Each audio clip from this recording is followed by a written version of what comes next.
Waheguru Ji Ka Khalsa, Waheguru Ji Ki Fateh. Welcome to the page of Optimistic Force. My name is AMNEET Singh. So today we are going to be discussing about how merely relying on crammed answers from books or guides will be disadvantageous to you. So let me be very honest. ਤੁਸੀਂ ਅਗਰ ਸੋਚਦੇ ਹੋ ਵੀ ਤੁਸੀਂ questions ਦੇ answers ਨੂੰ ਰੱਟਾ ਲਗਾ ਕੇ IELTS ਦੀ speaking ਦੇ ਵਿੱਚ ਬਹੁਤ ਵਧੀਆ ਪਰਫਾਰਮ ਕਰ ਲਓਗੇ ਤਾਂ ਇਹ ਬਿਲਕੁਲ ਗਲਤ ਸੋਚ ਹੈ। ਤੁਸੀਂ ਰੱਟਾ ਲਗਾ ਕੇ ਕਦੇ ਵੀ ਬੋਲਣਾ ਨਹੀਂ ਸਿੱਖ ਸਕਦੇ। ਆਪਣੇ ਆਪ ਨੂੰ ਇਹ ਧੋਖਾ ਨਾ ਦਿਓ। ਦੇਖੋ ਗੱਲ ਸਮਝੋ, ਬਹੁਤ ਸਾਰੀ ਕਿਤਾਬਾਂ ਨੇ, ਮੈਂ ਨਾਮ ਨਹੀਂ ਲਊਂਗਾ, ਜਿੱਥੋਂ ਲੋਕ ਜ਼ਿਆਦਾਤਰ ਕੀ ਕਰਦੇ ਨੇ, ਉਹ ਰੱਟਾ ਲਗਾ ਰਹੇ ਨੇ ਕੁਐਸਚਨਸ ਨੂੰ, ਠੀਕ ਹੈ ਨਾ, ਉਹਨਾਂ ਦੇ ਜਵਾਬ ਨੂੰ ਰੱਟੇ ਲਗਾ ਰਹੇ ਨੇ। ਤਾਂ ਉਹਦੇ ਨਾਲ ਕੀ ਹੋਏਗਾ? ਰੱਟਾ ਲਗਾ ਕੇ ਤੁਹਾਨੂੰ ਬੋਲਣਾ ਤਾਂ ਨਹੀਂ ਆਏਗਾ ਨਾ। ਰੱਟਾ ਤਾਂ ਦੇਖੋ ਕ੍ਰੈਮਿੰਗ ਕੀ ਹੁੰਦੀ ਹੈ। If you are cramming you just memorising things in your head, right? Now just memorizing things in your head will not be allowing you to speak in front of the examiner. Why? Because you haven't practiced speaking that much. You haven't practiced speaking enough. You haven't practiced speaking on different topics, on a variety of questions. You haven't faced or experienced the hesitation, the nervousness, right? The confidence to speak in front of anybody, right? You haven't experienced the the stress that builds up in your head when something is asked, someone asks you to speak on a topic right away. ਗੱਲ ਸਮਝ ਰਹੇ ਹੋ? ਤੁਸੀਂ ਉਹ face ਹੀ ਨਹੀਂ ਕੀਤਾ ਹੈਗਾ। ਤਾਂ ਜੇ ਤੁਸੀਂ ਉਹ ਚੀਜ਼ਾਂ ਫੇਸ ਨਹੀਂ ਕੀਤੀਆਂ, ਐਕਸਪੀਰੀਅੰਸ ਨਹੀਂ ਕੀਤੀਆਂ, ਤੁਸੀਂ ਕਿਵੇਂ ਬੋਲ ਲਓਗੇ? ਤੁਸੀਂ ਗੱਲ ਸਮਝੋ, ਤੁਸੀਂ ਰੱਟਾ ਲਗਾ ਲਏ ਇੱਕ ਸਵਾਲ ਦਾ ਜਵਾਬ, ਠੀਕ ਹੈ, ਪਰ ਤੁਹਾਨੂੰ ਉਹ ਬੋਲਣਾ ਨਹੀਂ ਆਉਂਦਾ। ਤੁਸੀਂ ਠੀਕ ਹੈ ਇੱਕ ਦੋ ਵਾਰੀ ਪ੍ਰੈਕਟਿਸ ਕਰ ਲਈ ਬੋਲ ਕੇ, ਠੀਕ ਹੈ, ਫਿਰ ਉਸ ਤੋਂ ਬਾਅਦ ਕੀ ਹੋ ਜਾਊਗਾ? ਜ਼ਰੂਰੀ ਥੋੜ੍ਹੀ ਤੁਹਾਨੂੰ ਸਵਾਲ ਉੱਦਾਂ ਦਾ ਹੀ ਪੁੱਛਿਆ ਗਿਆ। ਐਂਡ ਲੈਟਸ ਸੇ ਅਗਰ ਪੁੱਛਿਆ ਵੀ ਗਿਆ ਤਾਂ ਤੁਸੀਂ ਉਹਦਾ ਆਨਸਰ ਦੇ ਵੀ ਦਿੱਤਾ, ਪੂਰਾ ਰੱਟਾ ਲਗਾ ਕੇ, ਪੂਰਾ ਸਹੀ ਤਰ੍ਹਾਂ ਦੇ ਦਿੱਤਾ, ਅੱਛਾ ਠੀਕ ਹੈ। ਅਤੇ ਬਾਕੀ ਦੇ ਸਵਾਲਾਂ ਦਾ ਕੀ ਕਰੋਗੇ? ਵਾਟ about the section 1 question, section 2 question, section 3 questions, ਹੈ ਨਾ? ਕਿਵੇਂ ਕਰੋਗੇ? ਤੁਹਾਡੇ ਅੰਦਰ ਅਗਰ ਸੋਚ ਹੀ ਨਹੀਂ ਪੈਦਾ ਹੋਈ ਕਿਸੇ ਚੀਜ਼ ਨੂੰ ਬੋਲਣ ਦੀ, ਤੁਹਾਡੇ ਅੰਦਰ ਕੈਪੇਬਿਲਿਟੀ ਹੀ ਨਹੀਂ ਪੈਦਾ ਹੋਈ, ਤੁਹਾਡੇ ਅੰਦਰ ਸਕਿੱਲ ਸੈਟ ਹੀ ਨਹੀਂ ਪੈਦਾ ਹੋਇਆ, ਠੀਕ ਹੈ, ਤੁਹਾਡੇ ਅੰਦਰ ਸਟੈਮਿਨਾ ਨਹੀਂ ਹੈਗਾ। Let's say if you talk about cue cards, how would you speak on a cue card if you do not have the capacity, if you do not have the stamina to extend your answers? You haven't thought about discussing something on different topics, but you have just crammed to answer. Q card ਨੂੰ ਕਿੱਥੋਂ cram ਕਰ ਲਓਗੇ? ਗੱਲ ਸਮਝੋ। ਅਤੇ ਤੁਹਾਨੂੰ ਕੀ ਲੱਗਦਾ ਹੈ ਐਗਜ਼ਾਮੀਨਰ ਜਿਹੜਾ ਹੈ ਉਹ ਬੇਵਕੂਫ ਬੈਠਾ ਹੈ ਉੱਥੇ? ਉਹਨੂੰ ਨਹੀਂ ਸਮਝ ਆਏਗਾ ਵੀ you are speaking from a very crammed version and not from your own self? ਨਹੀਂ ਪਤਾ ਚੱਲੇਗਾ ਉਹਨੂੰ? ਬਿਲਕੁਲ ਪਤਾ ਚੱਲ ਜਾਏਗਾ ਉਹਨੂੰ। ਅਤੇ ਤੁਹਾਨੂੰ ਕਿਵੇਂ ਨੰਬਰ ਮਿਲ ਜਾਣਗੇ? ਤੁਸੀਂ ਖੁਦ ਸੋਚੋ। ਨਾਲੇ ਪਤਾ ਕੀ ਹੈ, ਆਇਲਟਸ ਦਾ ਜਿਹੜਾ ਸਪੀਕਿੰਗ ਦਾ ਮਾਰਕਿੰਗ ਕ੍ਰਾਈਟੀਰੀਆ ਹੈ ਨਾ, ਉਹਦੇ 'ਚ ਕਲੀਅਰਲੀ ਦੱਸਿਆ ਹੋਇਆ mechanical answers will not be graded well. Mechanical answers ਕਿਹਨੂੰ ਕਹਿੰਦੇ ਨੇ? ਉਹ ਆਨਸਰਸ ਜਿਹੜੇ ਕਿ ਤੁਸੀਂ ਰੱਟਾ ਲਗਾ ਕੇ ਬੋਲਦੇ ਹੋ, ਦੋਜ਼ ਆਰ ਮਕੈਨੀਕਲ ਆਨਸਰਸ। ਤਾਂ ਉਹਦੇ ਨੰਬਰ ਨਹੀਂ ਮਿਲਣਗੇ ਤੁਹਾਨੂੰ। ਤਾਂ ਇਸੇ ਕਰਕੇ ਜ਼ਿਆਦਾਤਰ ਸਟੂਡੈਂਟਸ 5.5 'ਤੇ ਸਟਕ ਹੋ ਜਾਂਦੇ ਨੇ, ਜਿਹੜੇ 6 ਨਹੀਂ ਲੈ ਪਾ ਰਹੇ। ਅਤੇ ਉਹ ਵੀ ਸਟੂਡੈਂਟਸ ਜਿਹੜੇ ਕਿ 7 ਲੈਣਾ ਚਾਹੁੰਦੇ ਨੇ, ਉਹ 6.5 'ਤੇ ਸਟਕ ਹੋ ਜਾਂਦੇ ਨੇ। ਉਹਦਾ ਕਾਰਨ ਇਹ ਹੈ, ਹੁਣ ਤੁਸੀਂ ਸਮਝੋ, ਤੁਸੀਂ ਰੱਟਾ ਲਗਾ ਕੇ ਨਹੀਂ ਜਵਾਬ ਦੇ ਸਕਦੇ। ਤੁਹਾਨੂੰ ਕਰਨਾ ਕੀ ਚਾਹੀਦਾ? You have to practice speaking your own thoughts. ਅਗਰ ਤੁਸੀਂ ਰੋਜ਼ਮर्रा ਦੀ ਜ਼ਿੰਦਗੀ ਦੇ ਵਿੱਚ ਆਪਣੇ ਰੂਟੀਨ ਨੂੰ ਨਹੀਂ ਬੋਲ ਕੇ ਪ੍ਰੈਕਟਿਸ ਕਰ ਰਹੇ, ਆਪਣੀ ਰੋਜ਼ ਦੀ ਆਦਤਾਂ ਨੂੰ ਨਹੀਂ ਪ੍ਰੈਕਟਿਸ ਕਰ ਰਹੇ, ਤੁਸੀਂ ਜੋ ਵੀ ਕਰਦੇ ਹੋ, ਤੁਸੀਂ ਜੋ ਵੀ ਕਰਦੇ ਹੋ, ਮੰਨ ਲਓ ਫਰਜ਼ ਕਰ ਲਓ ਤੁਸੀਂ ਕਿਤੇ ਗਏ, ਠੀਕ ਹੈ, ਕਿਸੇ ਨਾਲ ਕੋਈ ਗੱਲ ਕਰ ਰਹੇ ਹੋ, ਤੁਸੀਂ ਕਿਤੇ ਘੁੰਮਣ ਗਏ ਹੋ, ਠੀਕ ਹੈ, ਤੁਸੀਂ ਨਾ ਦੇਖੋ ਗੱਲ ਸਮਝੋ, ਛੋਟੀ ਛੋਟੀ ਗੱਲ ਹੈ। ਅਗਰ ਤੁਸੀਂ ਕਿਸੇ ਵੀ ਚੀਜ਼ ਉੱਤੇ ਅੰਗਰੇਜ਼ੀ ਉੱਤੇ ਨਹੀਂ ਬੋਲਿਆ, ਅਗਰ ਤੁਸੀਂ ਪ੍ਰੈਕਟਿਸ ਨਹੀਂ ਕਰ ਰਹੇ ਬੋਲਣ ਦੀ, ਤਾਂ ਤੁਸੀਂ ਕਦੇ ਵੀ ਕਿਸੇ ਸਵਾਲ ਦਾ ਟੈਕਲ ਨਹੀਂ ਕਰ ਪਾਓਗੇ। ਮੇਰੀ ਗੱਲ ਸਮਝੋ। ਤੁਸੀਂ ਪਹਿਲਾਂ ਤਾਂ ਆਪਣੀ ਰੂਟੀਨ ਤੋਂ ਸ਼ੁਰੂ ਹੋਵੋ। ਤੁਸੀਂ ਰੋਜ਼ਮर्रा ਦੀ ਜ਼ਿੰਦਗੀ 'ਚ ਜੋ ਕੰਮ ਕਰ ਰਹੇ ਹੋ, ਤੁਸੀਂ ਪੂਰੇ ਦਿਨ ਦੇ ਐਂਡ 'ਤੇ ਜਾ ਕੇ ਸੋਚੋ ਮੈਂ ਕੀ ਕੀਤਾ, ਅਤੇ ਉਹਨੂੰ ਬੋਲ ਕੇ ਪ੍ਰੈਕਟਿਸ ਕਰਨ ਦੀ ਕੋਸ਼ਿਸ਼ ਕਰੋ। ਰਿਕਾਰਡ ਕਰੋ ਆਪਣੇ ਆਪ ਨੂੰ, ਰਿਕਾਰਡ ਕਰੋਗੇ, ਸੁਣੋਗੇ, ਤੁਹਾਨੂੰ ਪਤਾ ਚੱਲ ਜਾਏਗਾ ਵੀ ਤੁਹਾਡੀ ਮਿਸਟੇਕ ਕਿੱਥੇ ਹੈ। ਗੱਲ ਸਮਝ ਰਹੇ ਹੋ? ਤਾਂ ਉੱਦਾਂ ਹੀ ਡਿਫਰੈਂਟ ਟੋਪਿਕਸ ਦੇ ਉੱਤੇ ਆਪਣੀ ਸੋਚ ਨੂੰ ਪ੍ਰਗਟ ਕਰਨ ਦੀ ਸੋਚੋ। ਅਗਰ ਤੁਸੀਂ ਨਹੀਂ ਸੋਚੋਗੇ ਤੁਹਾਨੂੰ ਗ੍ਰੇਡਿੰਗ ਨਹੀਂ ਮਿਲ ਸਕਦੀ, ਤੁਸੀਂ ਸਕੋਰ ਨਹੀਂ ਲੈ ਪਾਓਗੇ। ਆਇਲਟਸ ਦੇ ਕਿਊ ਕਾਰਡਸ ਦੇ ਵਿੱਚ ਤੁਹਾਡੀ ਸੋਚ ਹੀ ਇਸਤੇਮਾਲ ਹੋਏਗੀ ਨਾ। ਤੁਸੀਂ ਰੱਟਾ ਲਗਾ ਕੇ ਕੀ ਬੋਲੋਗੇ?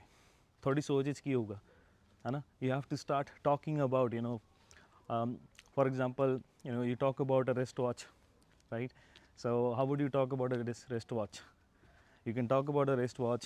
For example, you may say that my grandmother gifted me this gift watch back in 2016 when it was my 18th birthday, right?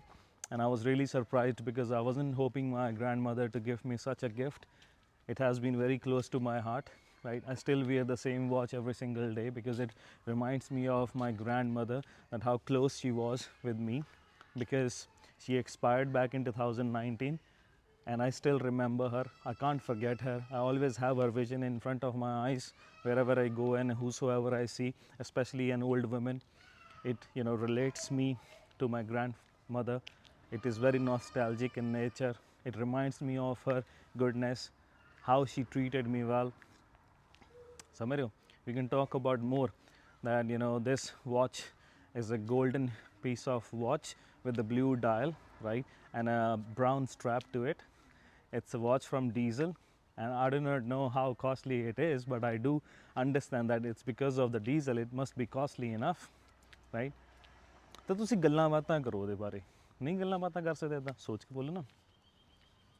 ਨਾ ਤੁਸੀਂ ਹੋਰ ਕੀ ਕਹਿ ਸਕਦੇ ਹੋ ਇਹਦੇ ਬਾਰੇ? ਤੁਸੀਂ ਕਹਿ ਸਕਦੇ ਹੋ ਵੀ what I've learned is that I have to be punctual, just like the watch, because my grandmother was a teacher herself in school, so she used to be very punctual, and she wants me to become punctual as well at the same time, because punctuality is something that she always explained me is going to make me successful one day in life.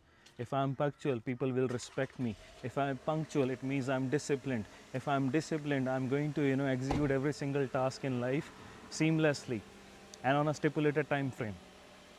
देखो मैं ideas create कर रहे हैं ना, ਤਾਂ ਤੁਸੀਂ ਬੋਲੋ, ਤੁਸੀਂ ਆਪਣੇ ਗ੍ਰੈਂਡ ਮਾਦਰ ਨੂੰ ਯਾਦ ਕਰਦੇ ਹੋਏ ਚੀਜ਼ਾਂ ਨੂੰ ਬੋਲੋ, ਤੇ ਉਹ ਘੜੀ ਦਾ ਕੀ ਵਿਸ਼ਾ ਸੀਗਾ ਉਹਦੇ ਨਾਲ ਰਿਲੇਟ ਕਰਕੇ ਬੋਲੋ। ਹੁਣ ਘੜੀ ਬਾਰੇ ਕੀ ਬੋਲੀ ਜਾਓਗੇ ਤੁਸੀਂ? ਬਾਰ-ਬਾਰ ਨਹੀਂ ਬੋਲ ਸਕਦਾ ਨਾ ਜ਼ਿਆਦਾ। ਤੁਸੀਂ ਕੀ ਕਹੋਗੇ ਵੀ ਇਹਦਾ ਸਟ੍ਰੈਪ ਬਰਾਊਨ ਰੰਗ ਦਾ ਸੀਗਾ, ਇਹ ਗੋਲਡਨ ਫਰੇਮ ਸੀਗਾ, ਵਿੱਚੋਂ ਇਹ ਨੀਲੇ ਰੰਗ ਦੀ ਸੀਗੀ, ਉਸ ਤੋਂ ਬਾਅਦ ਕੀ ਹੋਊਗਾ? ਇਸ ਤੋਂ ਬਾਅਦ ਕੀ ਬੋਲੋਗੇ ਕਿਊ ਕਾਰਡ 'ਚ? ਤੁਹਾਨੂੰ ਕੈਰੈਕਟਰਸ ਨੂੰ ਇਨਵੋਲਵ ਕਰਨਾ ਪਏਗਾ, ਤੁਹਾਨੂੰ ਟਾਈਮ ਲਾਈਨਸ ਨੂੰ ਇਨਵੋਲਵ ਕਰਨਾ ਪਏਗਾ, ਤੁਹਾਨੂੰ ਸਿੱਖਿਆਵਾਂ ਨੂੰ ਇਨਵੋਲਵ ਕਰਨਾ ਪਏਗਾ। ਤੁਸੀਂ ਆਪਣੇ ਗ੍ਰੈਂਡ ਮਦਰ ਬਾਰੇ ਬੋਲੇ, ਜਿਵੇਂ ਮੈਂ ਦੱਸਿਆ ਵੀ ਉਹ ਟੀਚਰ ਸੀਗੇ, ਸੋ ਉਹਨਾਂ ਨੇ ਬਹੁਤ ਕੁਝ ਸਿਖਾਇਆ ਮੈਨੂੰ, ਹੈ ਨਾ। She used to be very punctual herself.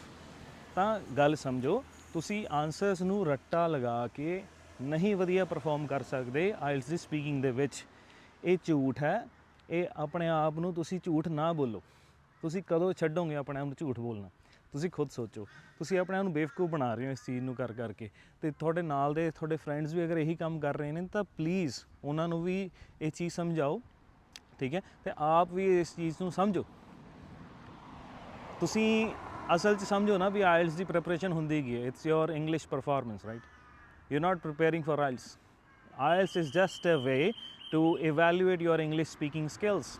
Now, if you're not working on your English speaking skills, then how can you perform well in abroad, right? In some other country where you will be working. Nahi kar sakde na.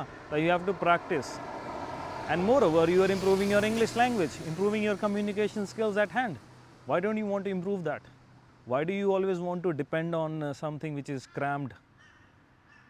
Why is it? ਤੁਸੀਂ ਖੁਦ ਸੋਚੋ ਨਾ, ਹੋਣਾ ਨਹੀਂ ਚਾਹੀਦਾ।